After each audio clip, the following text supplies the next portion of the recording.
The documentary you are about to watch was shot a year and a few months before the attacks of September 11th. At the time, we envisioned the program as part grand adventure and part political mission. The adventure was the journey itself, halfway around the world to a place utterly foreign and forbidding. Given that this was an adventure, you'll note that the tone of the show can sometimes be, we hope and assume, amusing. However, anything amusing about the situation was wiped away by September 11th, which brings us to the second reason we went to Afghanistan. Our self-appointed political mission was to alert Americans and others in the West to the character, the very essence, of this implacable enemy who seeks nothing less than our complete destruction.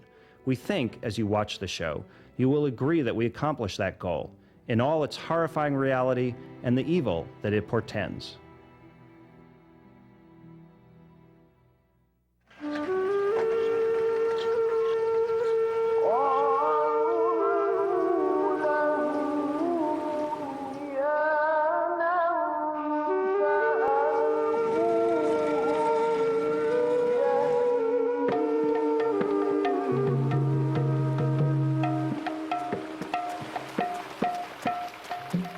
Afghanistan is about as far away from here as you can go. There should be a certain safety in that distance.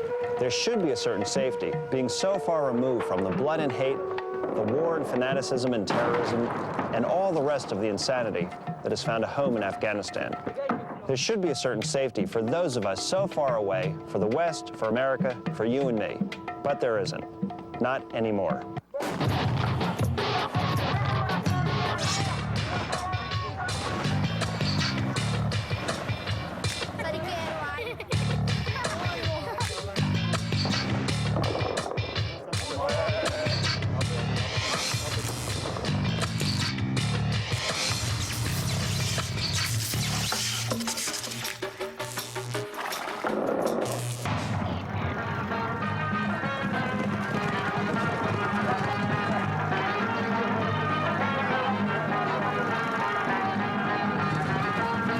This is Buzkashi. It's the national sport of Afghanistan.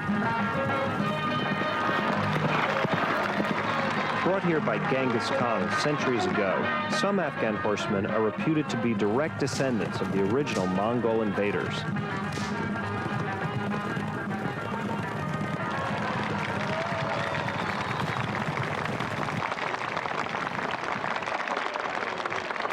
This contest was held to commemorate the Afghan New Year and brought together hundreds of horses and riders from throughout the province who clashed for 10 straight days to gain glory for themselves and their villages.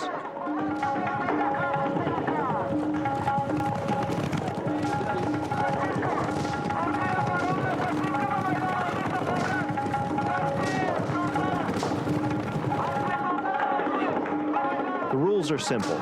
Two teams battle over the carcass of a headless calf, aiming to score points by carrying and dropping the trophy inside a circle carved into the dirt.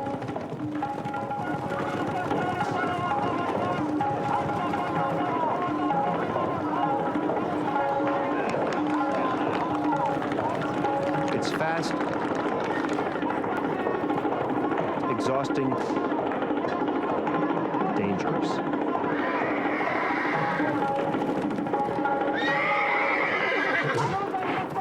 And that's what they do for fun.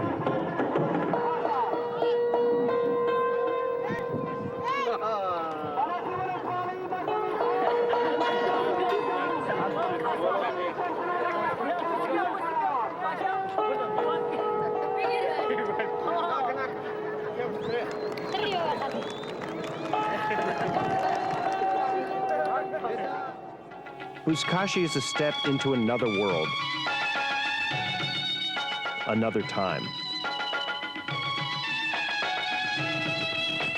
So the same can be said of Afghanistan, where the ancient ways and beliefs clash with modern realities and eternal ambitions. The result has proved violent and deadly, the pain endless and enduring.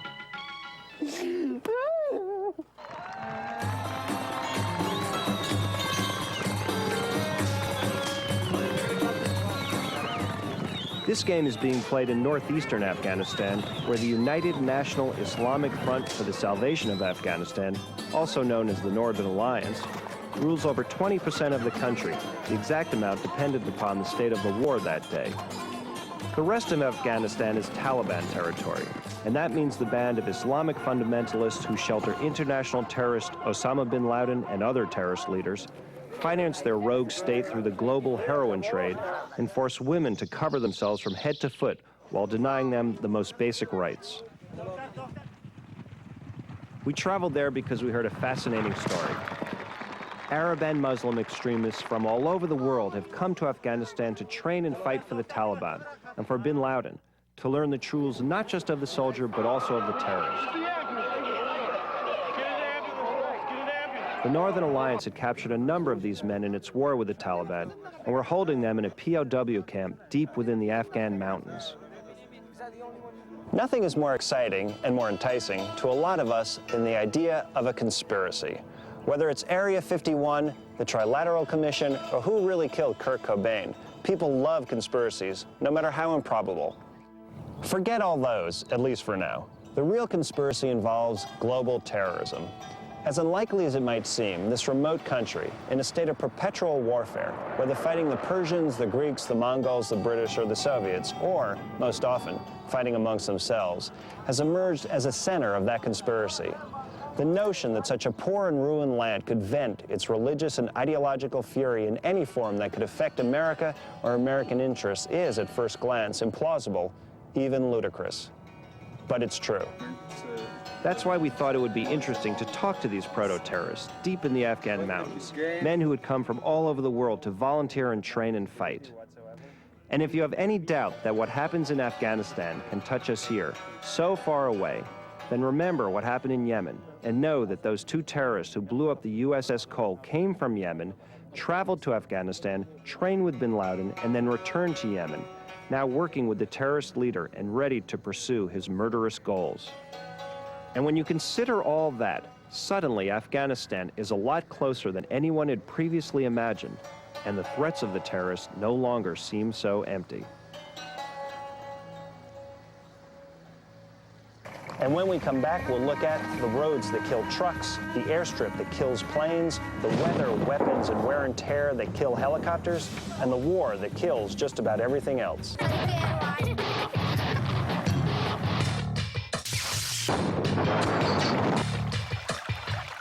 It's amazing.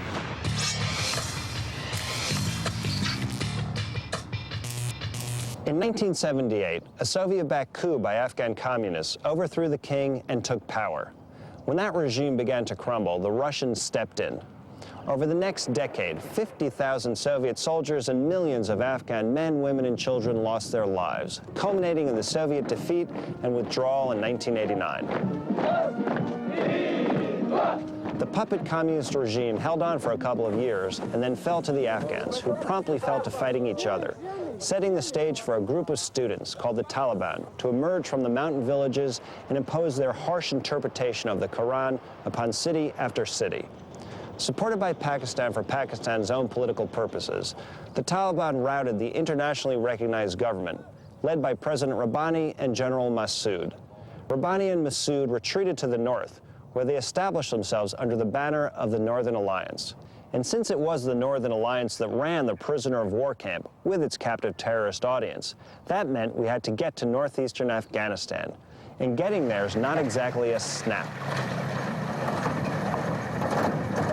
Our small but intrepid band included Mike Connor, cameraman, and Julie Sears, former analyst for the Defense Intelligence Agency. Now, Mike was along for the ride because, well, he's a cameraman and this was an interesting job. That was enough. Julie, on the other hand, was another story. For Julie, Afghanistan was more than a passion, more than a cause. It was her great white whale. Say Civil War. How profoundly felt was Julie's passion? She used her meager vacation time, a couple of weeks each year away from her DIA desk, to travel to Afghanistan on her own money without government approval or assistance. Twice.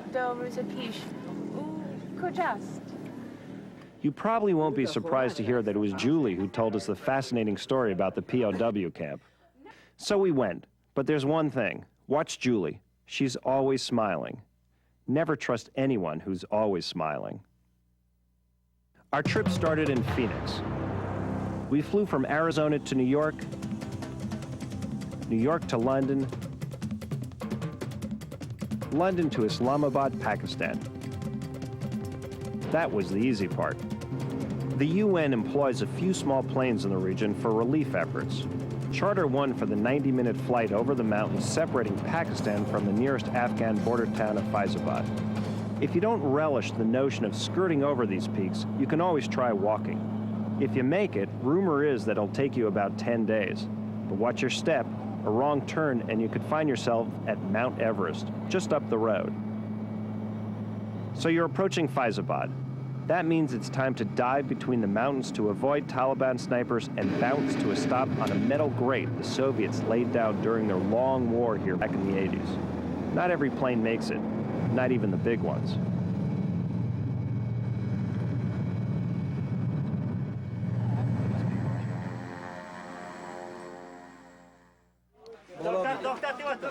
Okay, so we're in Faizabad.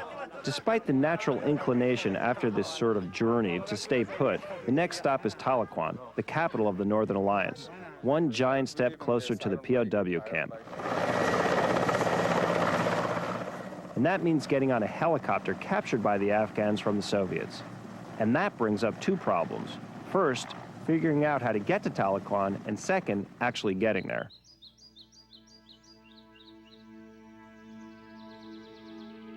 It's not terribly far, half an hour by helicopter.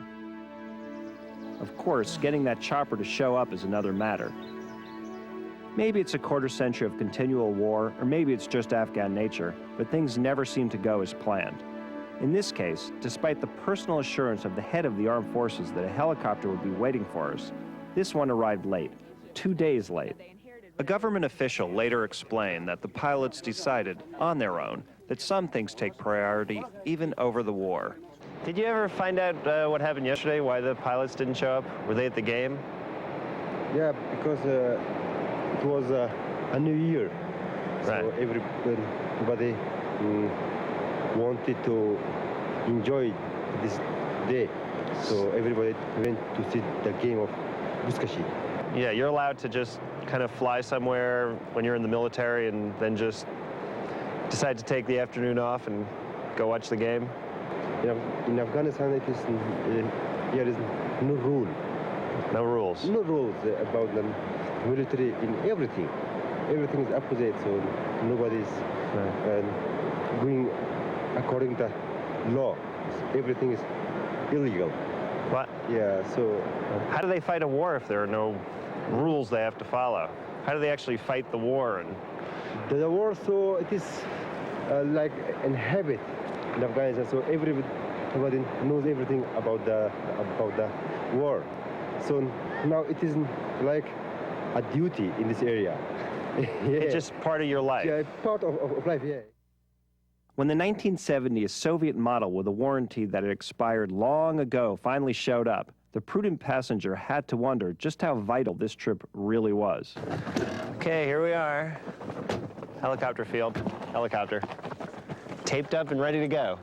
Get away from the helicopter. A government official was far from reassuring. How do they fly then? Just it's according your luck.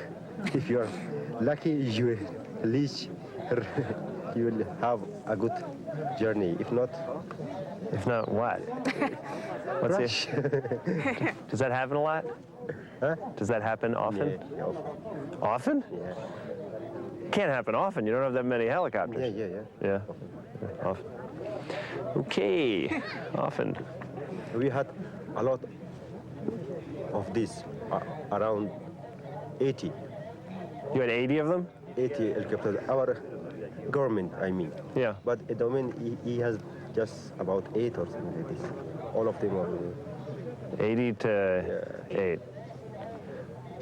What type Yeah, of but- helicopter is it? MI?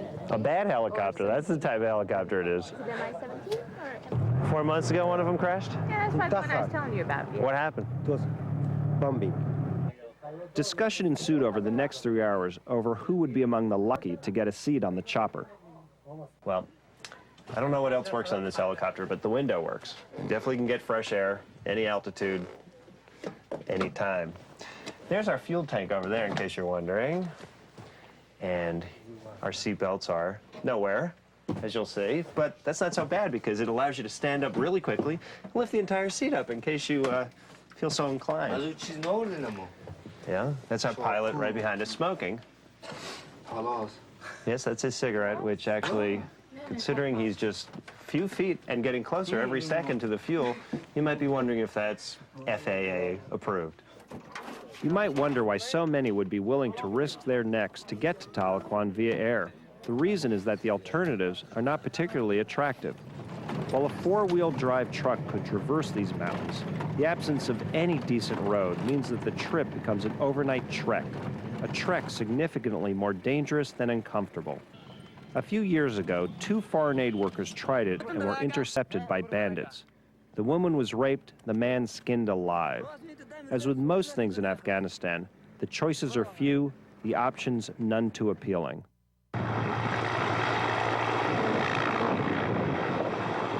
It was time to fly.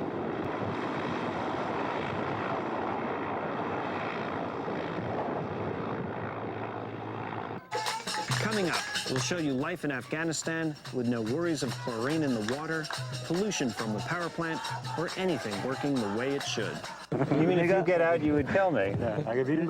And later, we get up close and way too personal with some Taliban terrorists. When Abandon All Hope, Welcome to Afghanistan continues. I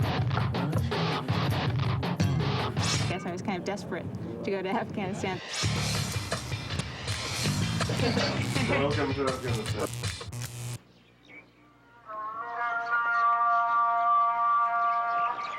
Dawn in Tahlequah, capital of the Northern Alliance. That is, the capital when the Northern Alliance is in control of the city, a control that shifts with the fortunes of war. What is true throughout Afghanistan is true in Tahlequah. Life is hard. Everything is hard. The broad societal matters, building schools and factories, rebuilding hospitals and homes, ensuring public safety and public health, and the individual personal things too. Finding food when you're hungry, finding shelter when you're cold, finding work when there is none, finding faith and hope.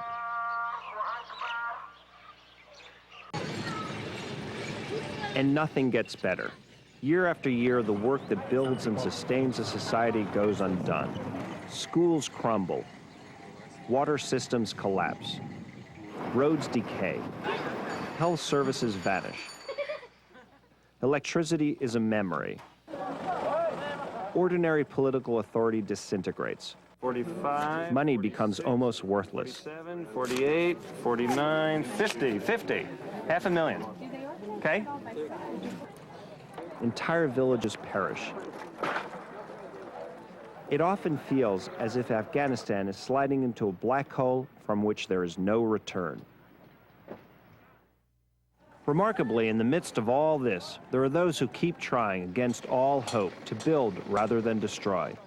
So it is with these merchants who are buying and trading for goat meat from the surrounding villages, knocked off American clothing from Pakistan, cookies from Iran, and soda from Tajikistan, in order to fill the shelves of the small shops that line the main streets.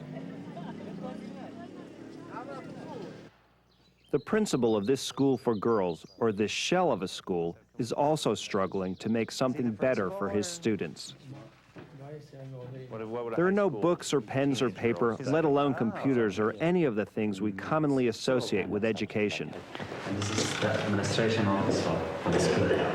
But they don't have desks either, or record. They must have records. Yeah, they just have some carpet, I think, when they live here and they put it. Oh, for safekeeping, they pick it up? Yeah. Well, it's hard to learn like this when, you're these kind of conditions. The girls sat on the floor until a Swedish charity paid for the construction of these desks. And how many have you made? And now I made 100 chair for them, and I have program to make another 400. Mm-hmm. The boys, incidentally, in their separate schools, are no better off. The principal is preparing for the new school year. Unlike in Taliban areas, girls are permitted to attend school, and given the opportunity, they attend in droves. Can you translate this for us? Yeah, it's about burqa, and it's an advice from the principal of the schools for other ladies to be careful about their protest. Oh, it's about their attire. It's not about education. It's about, okay, it's about covering up and making sure. The principal had 1,700 girls from first grade to high school under his care. The new students have to fill out these forms, and there are many new students, a consequence of the shifting fortunes of war as the two sides battle and people are forced to flee their homes before the storm. It's a daunting task, perhaps an impossible task. Still, the principal perseveres because, as he sees it, the alternative is unacceptable. Others share the principal's devotion to this country, and not every one of them is a native. Julie is one of those drawn in almost irresistible fashion to Afghanistan. They used to be, at least when the British were fighting against the Afghans, an Afghan song that went along the lines of, "There's a boy across the river with a bottom like a peach, but alas, I cannot swim." I think that's a Little Richard tune, don't you? You could put that to music. In truth, despite Afghanistan's extraordinary history, people, and culture, the dispassionate observer might have difficulty appreciating the strength of Afghanistan's appeal, an appeal that can move apparently reasonable people to leave their homes and risk their lives in this rugged and dangerous land.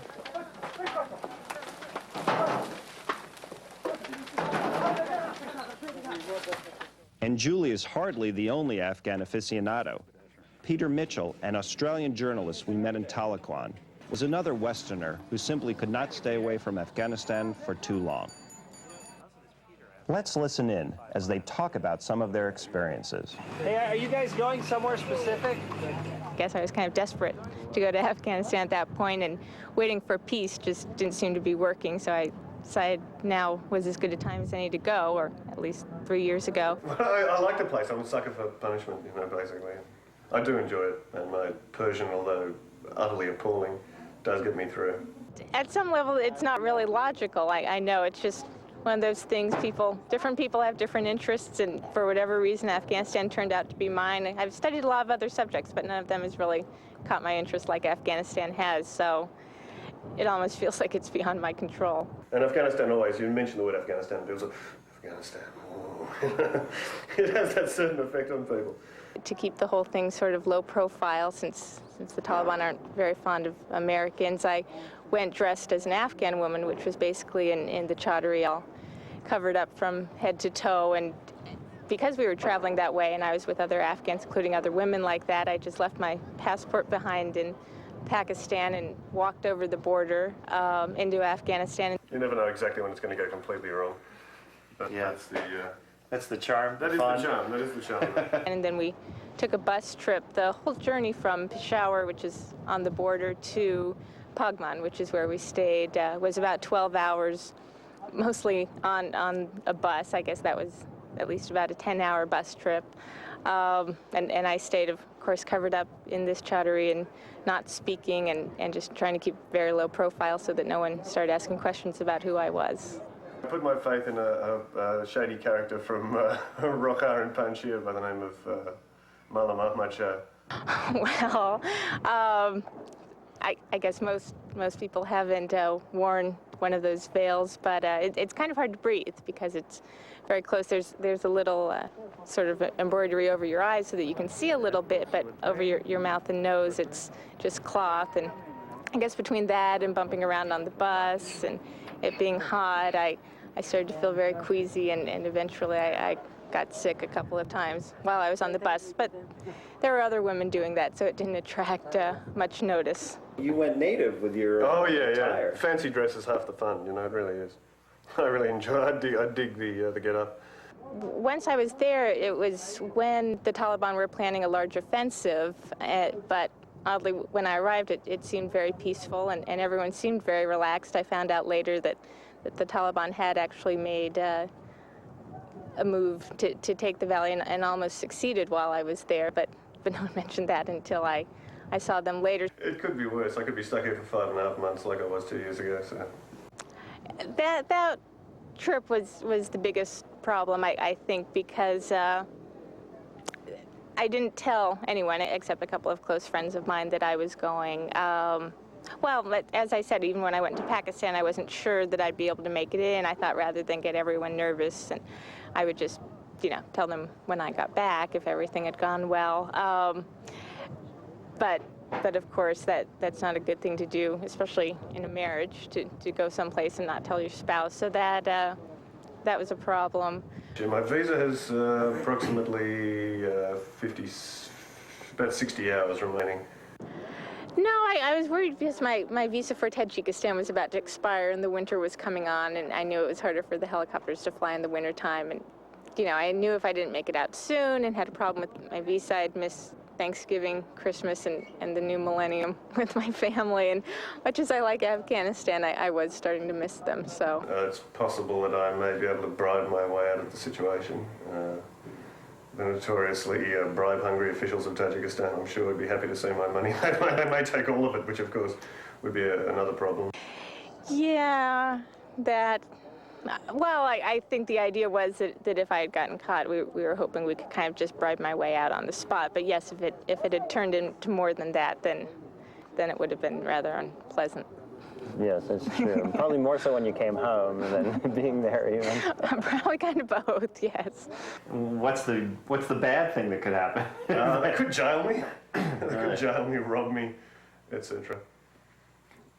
Well, I accidentally wandered into a minefield when I was going around the front lines. And that kind of spooked me a little bit. I was traveling with a couple of other Westerners, and we were kind of touring around the front lines, and it seemed like, the Afghans were always yelling, mine, mine, wherever I'd step. But this one particular time, I really had kind of wandered off from the group somehow, and they started screaming mine, and I looked up, and I could tell by the faces of the other people I was traveling with that this time really was serious. And it was one of those very unpleasant moments when you want to be out of that situation very much, but, the only way you can do it is to walk right through the minefield again. And I wasn't very deeply into it, maybe only about 20 feet, but that I'd rather not repeat. That should help you decide if you want to include Afghanistan in your travel plans. So you won't come back here? Oh, yeah, definitely. So, I mean, traveling sometimes here can be very pleasant. Have you been able to take a shower in the past X number of months? No, but the usual, bucket and cup. I think living here for a little while wouldn't be a bad thing. I mean, a couple of years maybe, but then probably after that I might have it out of my system. I love Afghanistan. Welcome to Afghanistan. As you know, sometimes a little rough being in Afghanistan, physically or otherwise, but just being here sort of makes me happy. I'm not sure exactly why.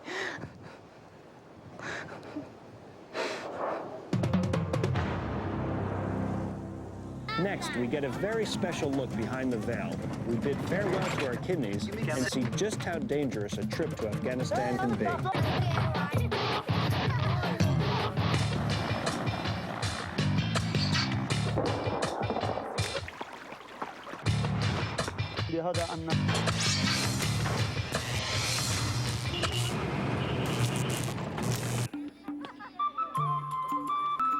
A break from the misery and horror.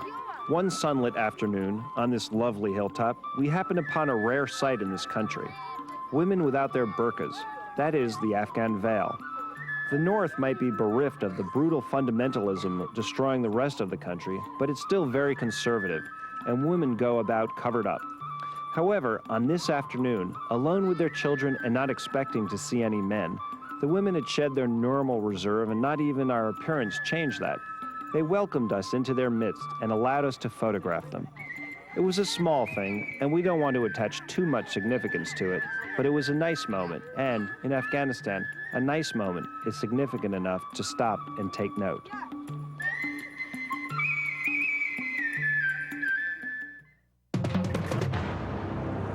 Break over. Now let's talk about reality again and some of the problems facing Afghanistan.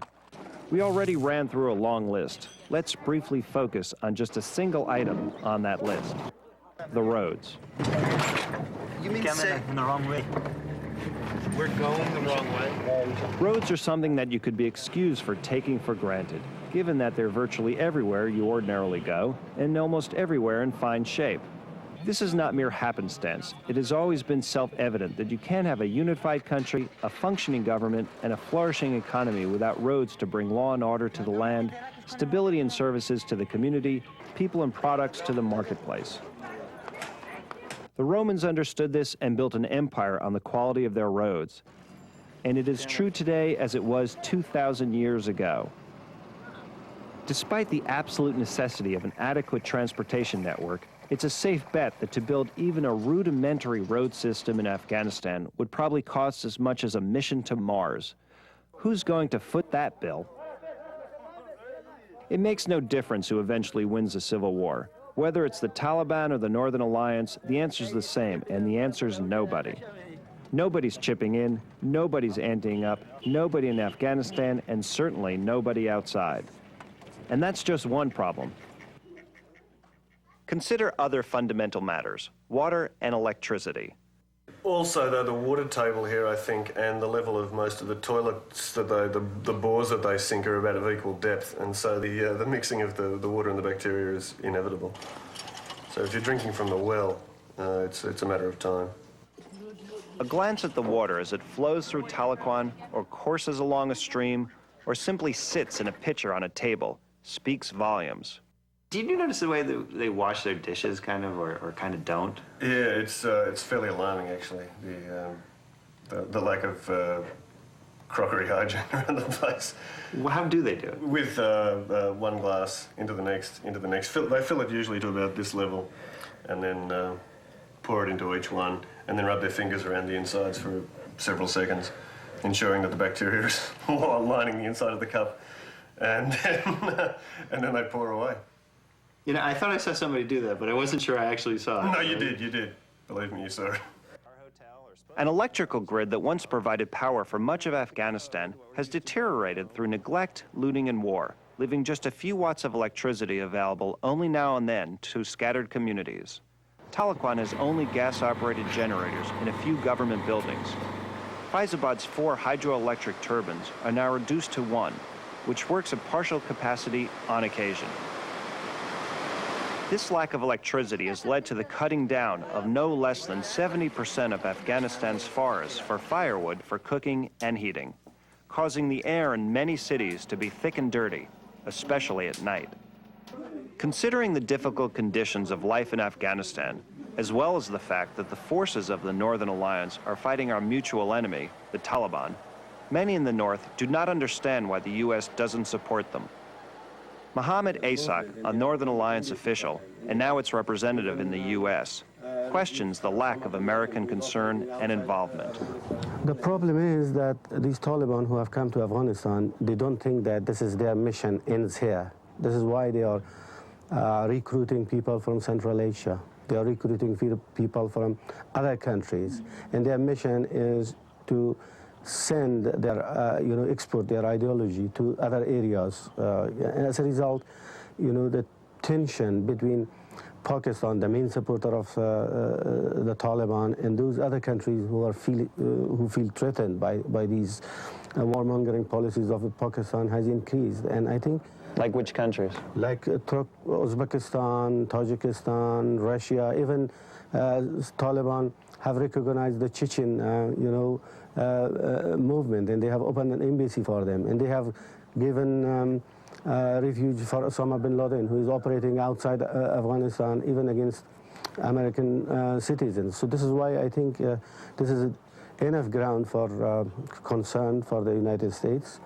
And since we are opposing the Taliban and we have a territory under our control and we are a legitimate government of Afghanistan, this is why I think we expect that they should support us in our struggle. In that case, why do you think you haven't gotten that support?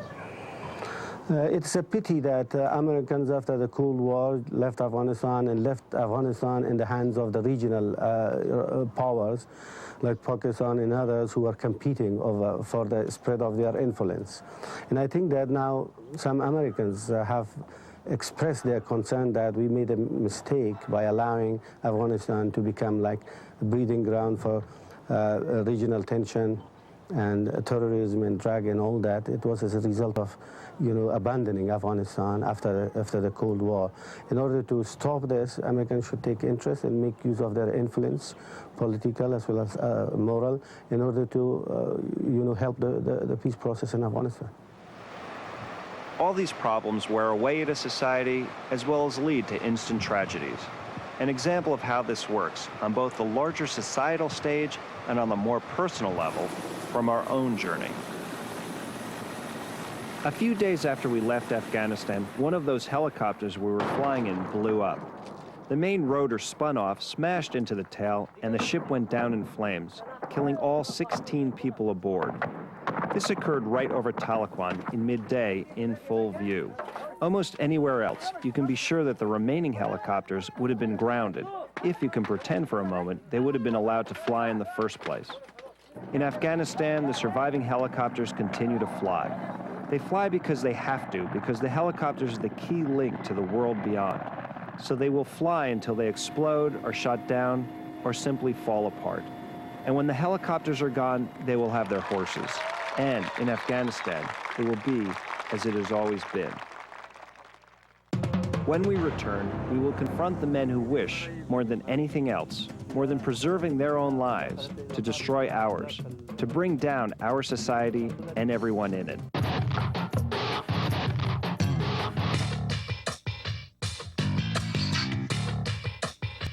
He's a terrorist, he does his terrorism.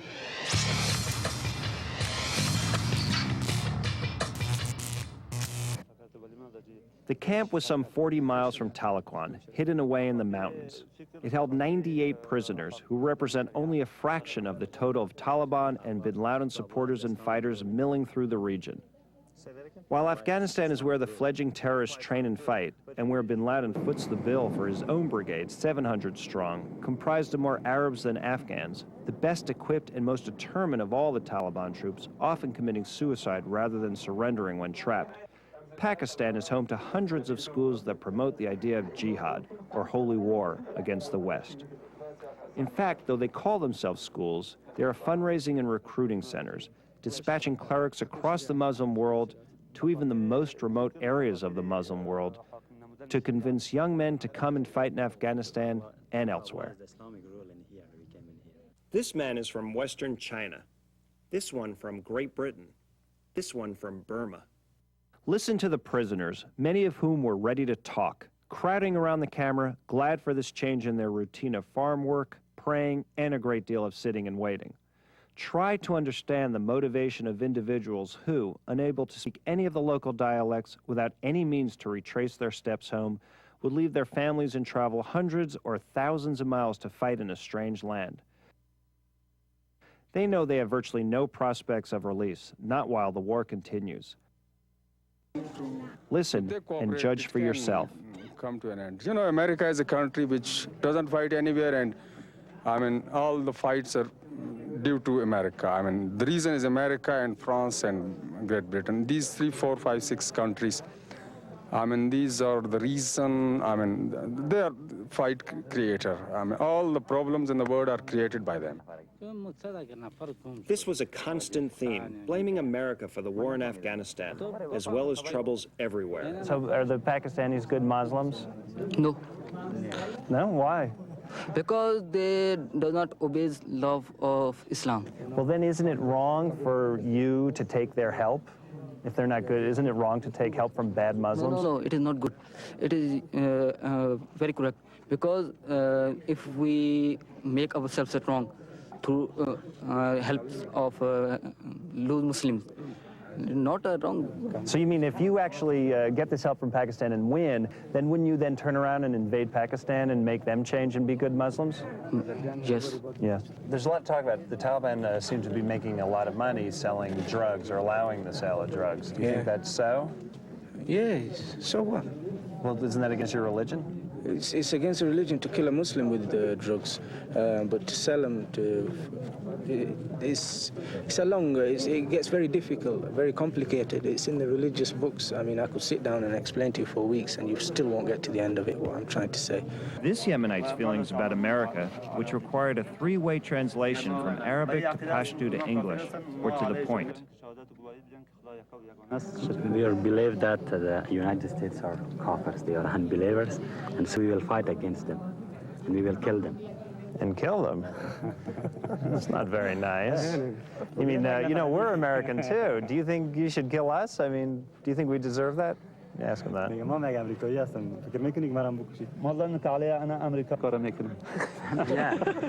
I know you're from America, but I'm in prison now in here. I cannot kill you. So Well, if I be independent, I will kill you. You mean if you get out, you would kill me? إذا حررت من هنا إذا خرجت إلى الخارج وحررت يعني أنت تقتلني؟ إن شاء الله. إن شاء الله أول دعوة بعدين قتل. إن شاء الله maybe. I hope. You hope? Well, I guess I hope not then. Does that really, is that what your religion teaches you, to kill people who have nothing to do with you whatsoever? This is the order from Holy Quran and also from the prophets. So you think it's good if people study and become terrorists and go to the United States and try to blow up buildings and blow up airplanes and things like that? You think that'll accomplish something?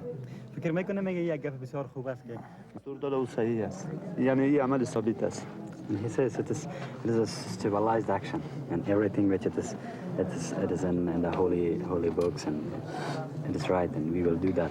So is he the kind of guy, because he believes so strongly, that he'd be willing to, like, let's say, strap a bomb around his stomach and go blow up a bus of school children because that's the right thing to do? Would he do that? The scholars, the religious scholars order us, we will do that. Wow, that's a real showstopper. It's hard to think of what to say after that, you know? Could you tell them that I think that's like, there's nothing godly or religious or decent or human about killing children to further any belief? مگه که چیز آیا حکومت خدای تقاضا از اطفال أسرك كيف صحيح؟ صحيح صحيح. And Islam refused to kill small children, but it orders to kill the younger. So they can think about. But if he's such a big bad soldier, how come he got captured and he didn't die fighting? قولوا مقدر الله عز وجل. It was willing of the God which I captured him. That he threw his gun down, raised his hand, and said, "Please don't shoot me." And that was the gods doing it, or him? You don't have to repeat that. I think we got enough. Thanks a lot, you son of a... Conditions show this. In Afghanistan also, I mean, it is from your end. Until you don't want to end it, it doesn't end. I don't know why you don't take pity on these people, I mean. Do you think the Taliban are wrong in protecting and supporting bin Laden? They are wrong? Do you think they are? I don't know. I mean, the guy was here before the Taliban were here. He was here from the time of Russia. He was here, and now nobody knows where he is. I mean, there's Arabians in this prison. They don't know where he is. Do you agree with his methods and what he does? Is terrorism? The guy's a terrorist. I mean, everybody has to do his occupation. If I'm a doctor, I'm going to treat someone. He's a terrorist. He does his terrorism. As unreasonable and unreasoning as all this might sound to you, remember one thing. Just because somebody is unreasonable and unreasoning, or to cut to the chase, just because he's stupid and crazy, doesn't mean he's not dangerous. Who's crazier than a suicide bomber? 2 suicide bombers happily blowing themselves to bits in order to kill American sailors for the glory of their cause and their God. We said in the beginning that we came to Afghanistan because we heard a good story, and we traveled halfway around the world to pursue that story, and it looked like we found it. I already mentioned what motivated Mike and Julie to make the trip. I suppose I fell somewhere in the middle between the two. Like Mike, I appreciated the story for being a story worth telling, pure and simple. And I was also intrigued by the geopolitical implications, though I felt none of Julie's emotional attachment to the place and the people. And so, when we returned home, I was satisfied with the job we had done. But not long after, Yemen happened and everything changed. Instead of being an interesting story with good visuals starring some lunatics who were reassuringly far away, it had transformed into a tale of immediate, frightening relevance. became a story that begged to be pasted onto a canvas larger than just Afghanistan, spun into a wider web that incorporated Afghan links to Hamas, Hezbollah, and other Islamic terrorist groups. We could include other terrorist actions with an Afghan connection, from the World Trade Center bombing to the attacks on U.S. embassies in Africa, to the Chechnya war against the Russians, to insurgencies in Central Asia, Western China, and Kashmir. And we could keep spinning outward and take on the ties that bind Mideast terrorists to Russian mobs offering nuclear weapons to the highest bidder, Mexican drug cartels seeking to expand their markets, Colombian death squads offering protection services, Chinese criminals smuggling illegal immigrants into the U.S., on and on. But that's enough for today. We begin and end this examination of the global terrorist conspiracy in Afghanistan through that narrow focus, this solitary journey to a distant and forbidding land. A land where the majority of the country is ruled by people who would destroy some of the most ancient and universally celebrated Buddhist statues in order to purge Afghanistan of all religious symbols and ideology inconsistent with their interpretation of the Quran. In the same way that the deadly Ebola virus emerged from deep inside Africa to threaten the world, think of what is happening in Afghanistan as the site of a new and horrific infection that is spreading beyond its borders and spilling out across the planet with no cure in sight. In other words, Afghanistan is about as far from here as a place can be. Unfortunately, that might not be far enough.